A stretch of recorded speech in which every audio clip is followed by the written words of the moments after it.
Olá, tudo bom? Eu estou aqui para a gente compartilhar uma dúvida que é muito interessante e importante, pode ser muito útil para você. Quem mandou foi meu aluno Eduardo Teixeira. É sobre a elaboração da estrutura analítica do projeto, ou o plano de contas, ou a estrutura do orçamento, né? Se você não conhece bem ainda esse assunto, dá uma olhadinha nos vídeos que nós temos aí sobre zoneamento de obra, organização de obra, a gente aborda um pouco mais sobre a estrutura analítica. Mas ele diz assim: primeiramente gostaria de parabenizar pelo curso. Mas vamos pulando essa parte, vamos para a pergunta. Nesse momento, procuro colocar em prática o ensino de EAP, que é a estrutura analítica do projeto, ou o plano de contas, para simplificar, desse módulo que ele diz do curso, né, no trabalho dele.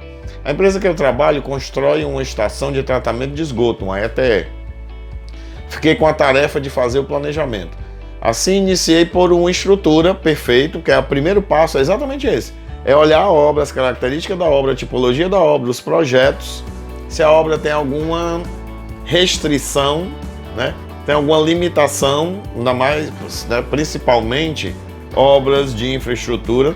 Talvez eu tenha algumas limitações no aspecto de solo, eu posso ter limitações no aspecto de desapropriação, eu posso ter limitações em algum aspecto de recebimento de material para um determinado trecho. Eu posso ter uma limitação de fluxo de caixa ou de liberação de serviço pelo órgão fiscalizador, porque depende de outras questões em determinado ponto da obra. Então eu preciso ver se minha obra tem restrições para contemplar isso nessa estrutura analítica, tá legal? Assim iniciei por uma estrutura, né, que foi o que eu comentei, e após validar a ideia pretendo replicar para todo o restante do projeto. Ou seja, ele está definindo o padrão de identificação das partes da obra, né, que pode ser aplicado em várias zonas diferentes, em vários trechos diferentes, em várias subbacias diferentes e assim por diante. Como, por exemplo, criei duas opções para a estrutura do tanque de aeração, porém estou na dúvida em como vou fazer o acompanhamento do cronograma. E aí ele me mandou umas imagens da estrutura dele. O que foi que eu disse a ele? É o seguinte: primeiro, parabéns, porque o primeiro passo realmente é esse. A gente tem que entender o jeitão da obra, a gente tem que entender a tipologia da obra, tá certo? Os contornos da obra, não só fisicamente falando, mas como eu falei, por questões de restrição. De repente eu tenho algumas situações que me impedem de seguir um fluxo direto em algum ponto da obra. Joia. A partir daí, o que é que a gente precisa fazer?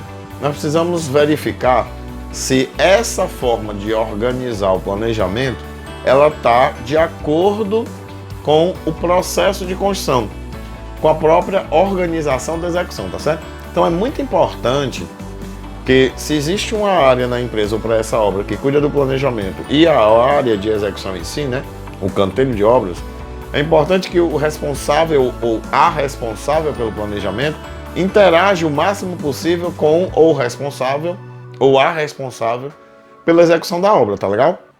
E, dependendo da ferramenta que você usa, você pode ter facilidade em criar visões diferentes. Então, por exemplo, a gente vê, né, o Eduardo, ele vê no curso que ele está fazendo como construir uma estrutura dessa, mas no caso dele, que está usando o MS Project, ele vai poder criar estruturas em paralelo, né?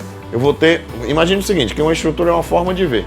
Eu quero ver a obra, subbacias, dentro da subbacia os serviços em trecho e eventualmente separado serviços de edificações como uma estação elevatória ou, qual foi o exemplo que ele deu?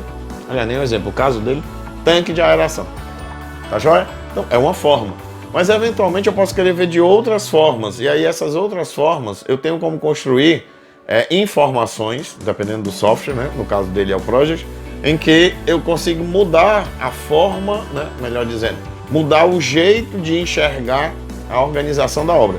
Isso dá muita flexibilidade. Por exemplo, enxergar por subcontratados, enxergar por fornecedores, enxergar por outros tipos de zonas que não sejam as subbacias, que foi o pensamento inicial, sem perder esse pensamento inicial. Tá joia?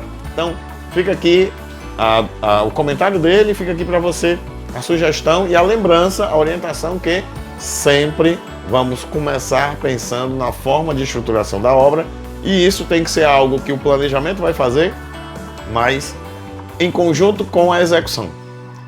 Se eu sou a pessoa que vou planejar e executar, eu tenho que pensar na execução.